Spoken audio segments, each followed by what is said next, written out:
అందరికీ నమస్కారం అండి. బాచీరావు ఏఏ న్యూస్ ఛానల్కి వెల్కమ్ అండి.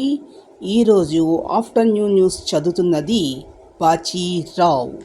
5 ఏళ్లలో 60,000 కోట్ల సాగునీటి ప్రాజెక్టులకు ఖర్చు చేస్తాం. శాసనసభలో ముఖ్యమంత్రి ప్రకటన.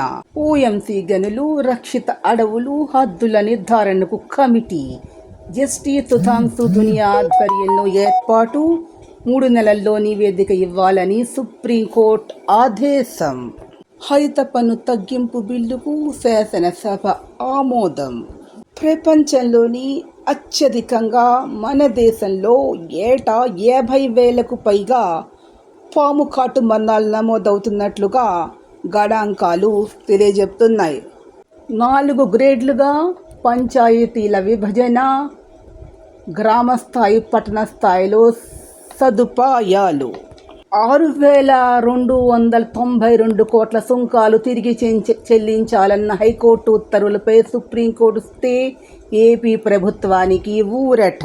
మరిన్ని వార్తల కోసం, లేటెస్ట్ అప్డేట్స్ కోసం నిరంతరం చూస్తూ ఉండండి బాచీరావు ఏఏ న్యూస్ ఛానల్.